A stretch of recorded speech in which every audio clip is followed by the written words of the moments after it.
Hello and welcome. मैं हूं कुंदन सिंह और आज हम पढ़ेंगे क्लास 10th के राजनीति शास्त्र के चैप्टर पहला सत्ता की साझेदारी। तो जो सत्ता है, जो पावर है, जो राजनीति में पावर कहते हैं, उसके बारे में कैसे साझेदारी होती है, कैसे पावर बनता है, कैसे लोग आके इकट्ठा होते हैं और उनके अपने अपने कंसर्न्स होते हैं। अब उस सारी चीजों की हम चर्चा करेंगे। आपको बिल्कुल प्रैक्टिकल बताऊंगा, बिल्कुल आसान भाषा में, बहुत ही अच्छे से समझ में आएगा। तो चलते हैं, चैप्टर स्टार्ट करते हैं। देखिए, लोकतंत्र को शुरू करने के लिए लोगों का होना जरूरी है और लोगों के अपने अलग विचार होते हैं, अपने अलग जाति, अलग संघर्ष, अलग समुदाय से आते हैं।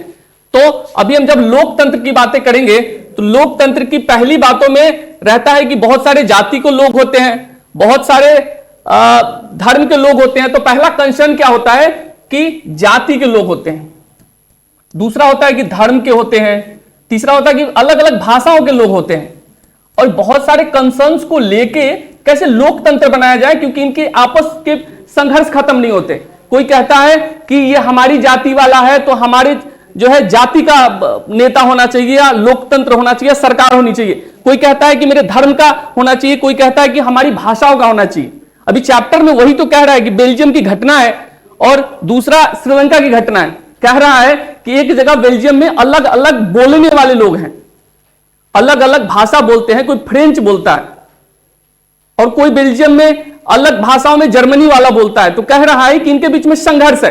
कोई कह रहा है कि भाई जो सरकारें बनेगी, जो जिसके पास पावर आएगा, वो जो ज्यादा बोलने वाले हैं, बहुसंख्यक, जिनकी संख्या ज्यादा है, जो ज्यादा या तो बोलने वाले हैं या तो किसी अलग समुदाय या किसी अलग कास्ट से हैं या किसी अलग रिलीजन से हैं। तो अगर इनमें कहना यह है कि रिलीजन अलग है, अगर कास्ट अलग है, तो उनकी ही सरकारें बननी चाहिए।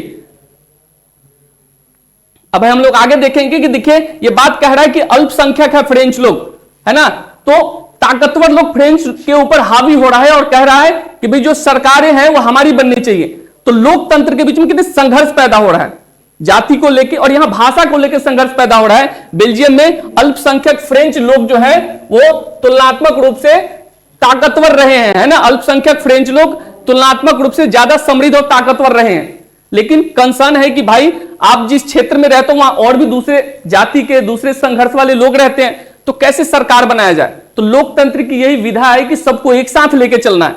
दूसरी घटना हम देखेंगे कि बेल्जियम के साथ में दूसरी घटना यहां का है, श्रीलंका का। श्रीलंका के अंदर जो श्रीलंका की घटना है, श्रीलंका के अंदर जो सिंहली वर्ग है वो ज्यादा है, बहुसंख्यक है। तो सिंहली वर्ग का कहना है कि भाई यहां पे जो शासन व्यवस्था होगी, यहां पे जो सरकारें होगी, वो हमारा होगा। और जो हम सोचते हैं, हमारे जो जाति वाले हैं या जो हमारे धर्म वाले हैं, मानने वाले, यानी बुद्धिज्म मानते हैं, तो उनकी सरकार होनी चाहिए। तो अब ये सरकार का दोनों जगह देखेंगे कि जो मेजोरिटी है, यानी जो बहुसंख्यक है, वो अपनी सरकार बनाना चाहता है।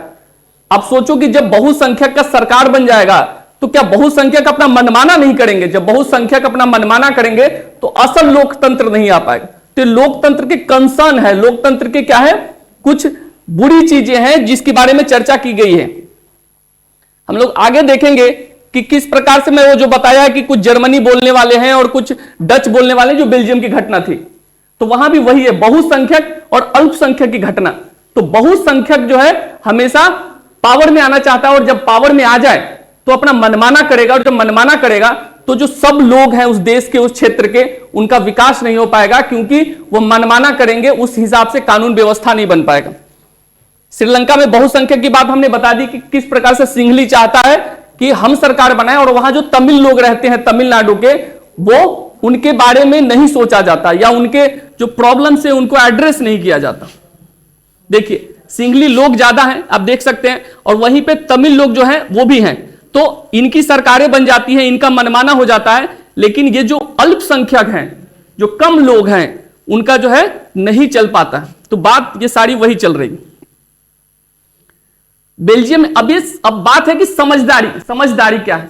जब सरकार बनाते हैं तो समझदारी ये है कि क्यों ना कुछ ऐसी व्यवस्था लाई जाए जिसके अंतर्गत जो बहुसंख्यक है, जो ज्यादा लोग हैं, किसी एक धर्म के या किसी एक भाषा वाले या किसी एक जाति वाले या किसी एक सोच वाले, उनको भी रखा जाए, और जो अल्पसंख्यक है, जो दूसरे वर्ग के हैं, उनमें से भी कुछ लोगों को लेकर लोकतंत्र बनाया जाए।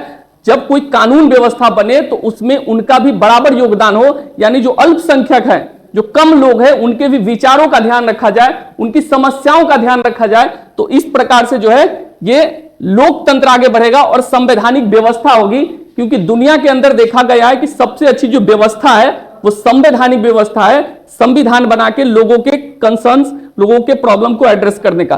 तो इस चैप्टर से एकदम सीधा सा यही अर्थ है कि जो केंद्र सरकार की जो सत्ता है और जो राज्य सरकार की सत्ता है, उन दोनों में जो भाषा बोलने वाले हैं, देखिए हर जगह की समस्याएं अलग है। भारत की समस्याओं में जाति को लेके होती है, धर्म को लेके होता है, अल्पसंख्यक SC ST यानी कि अनुसूचित जाति, अनुसूचित जनजातियों को लेके होता है। तो इनको रिजर्व्ड कर दिया जाए, रिजर्वेशन दिया जाए, या जो सरकारें ऐसी नीति बना के इनकी कुछ सीटें पॉलिटिकली रिजर्व कर दे, या इनको जो शासन व्यवस्था है उनमें उनका हक दिया जाए। तो देखिए ये ऐसी सामुदायिक सरकार बनाया जाए जिसकी मैंने आपको बात की। मैंने बात कहा कि देखिए ये सामुदायिक सरकार ऐसी होनी चाहिए जो संस्कृति, शिक्षा, भाषा जैसे मसलों पे फैसले लेने का अधिकार रखता हो, यानी ऐसा जो ये हर कोई का जो है ख्याल रखता हो इसमें। देखिए बेल्जियम का मॉडल वही कहता है। बेल्जियम मॉडल कह रहा है कि जहां पे जो बहुसंख्यक है और जहां पे जो अल्पसंख्यक है, उन सबको जो है एक साथ लेके और सामूहिक सरकार बनाया जाए, न कि ऐसा बनाया जाए कि जहां पे ज्यादा लोग रहते हैं, जहां पे फ्रेंच पीपल ज्यादा रहते हैं, उन फ्रेंच को उठा के सरकार बना दिया जाए या उनसे शासन व्यवस्था चलाया जाए। बेल्जियम श्रीलंका का एक जस्ट उदाहरण दिया गया है, लेकिन ये आपके भारत के संदर्भ में भी लागू होता है। वो सारी बातें वही है जो हमने आपसे अभी चर्चा किया। अभी सत्ता की साझेदारी जरूरी क्यों है? क्योंकि देखिए समूहों के बीच में टकराव होना ही है।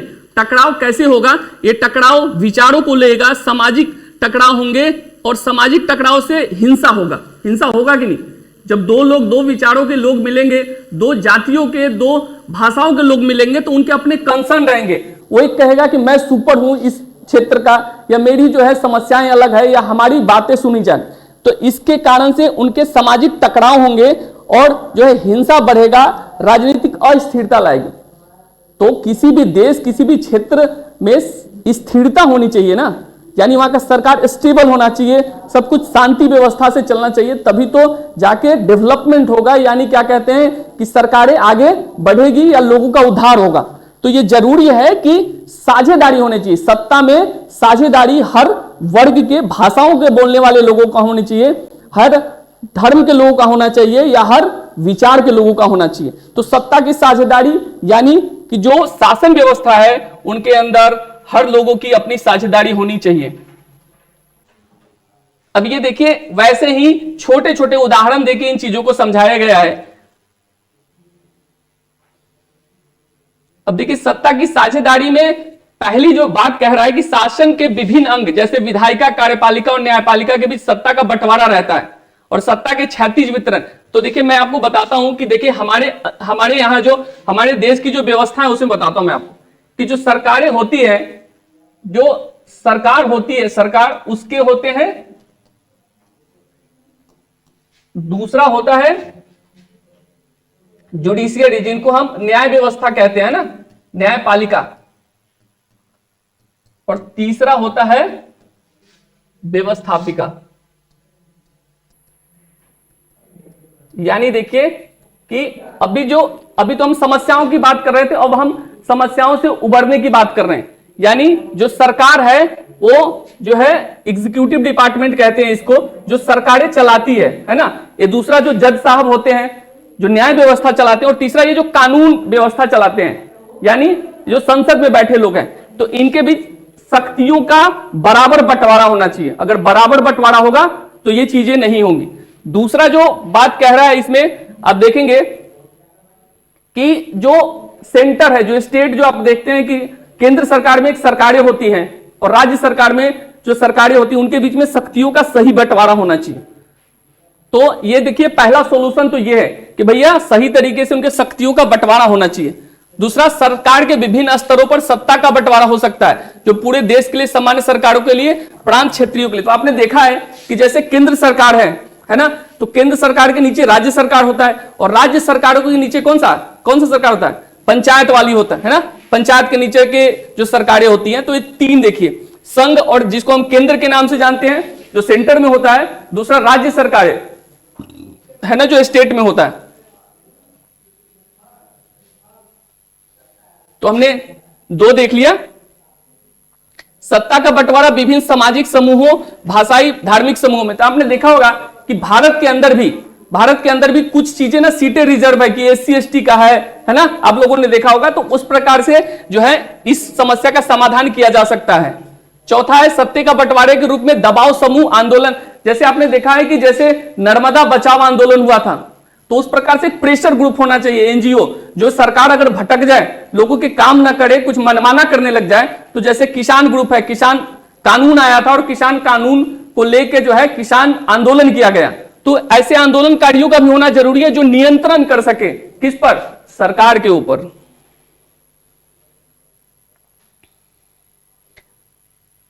अब देखिए इनके कुछ वो दिए हुए हैं, ये हमें देखने की जरूरत नहीं है। अभी हम सवाल पर आते हैं।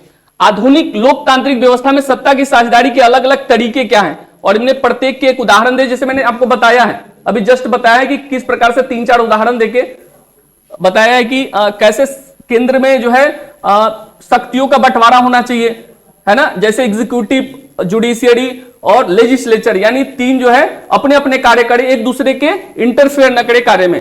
दूसरा हमने बताया कि कैसे संघवाद के रूप में आगे लेके केंद्र सरकार अपने कार्य को करे और राज्य सरकार को उनको अपना काम करने दें। दूसरा है कि भारतीय संदर्भ में सत्ता की हिस्सेदारी का एक उदाहरण देते हुए इसका युक्तिपरक एक नैतिक कारण बताएं। देखिए भारत के सत्ता के हिस्सेदारी की बात कर रहे हैं, तो भारत में मैंने आप सिंपल से बताया कि अगर कोई SC ST का जो है जिला है, जैसे कि कोई ऐसा जिला है जहां पे SC ST schedule caste tribal ज्यादा है, और आपने वहां जो है इलेक्शन करवाया, तो वहां पे उनके कुछ सीटें जो है उन SC ST के लिए रिजर्व करने होंगे ताकि उनके कंसर्न क्या है एड्रेस किए जाए, है ना। तो आप ऐसे एक उदाहरण देके समझा सकते हैं, जैसे मैंने आपको बताया बेल्जियम ब्रुसेल्स के निकट। ये सब देखिए एक केस स्टडी है, आप केस स्टडी के माध्यम से देखेंगे, है ना। और ये ऑब्जेक्टिव्स है। तो देखिए मैं लास्ट में आपको ये बताना चाहता हूं कि पूरे इसका क्रक्स क्या है। इसका क्रक्स ये है कि जब सत्ता का संघर्ष होता है, यानी जब सरकारें बनती है, तो उसमें लोगों की साझेदारी जरूरी है, क्योंकि लोकतंत्र होता है। और पूरी दुनिया में ऐसे केस स्टडी करके दिखाया गया है, चाहे बेल्जियम हो या श्रीलंका हो, कि भाई किसी भी बहुसंख्यक का या किसी भी ऐसे भाषाई ग्रुप का मनमाना नहीं चलेगा। अगर सही तरीके से शासन व्यवस्था या लोकतंत्र रखना है या सही तरीके से लोगों का डेवलपमेंट करना है, तो जरूरी है कि अल्पसंख्यक को या अल्पसंख्यक भाषाई ग्रुप को या अल्पसंख्यक संस्कृति को या अल्पसंख्यक लोगों को साथ में लेके सरकारें चलाई जाए या कानून व्यवस्था बनाई जाए। धन्यवाद।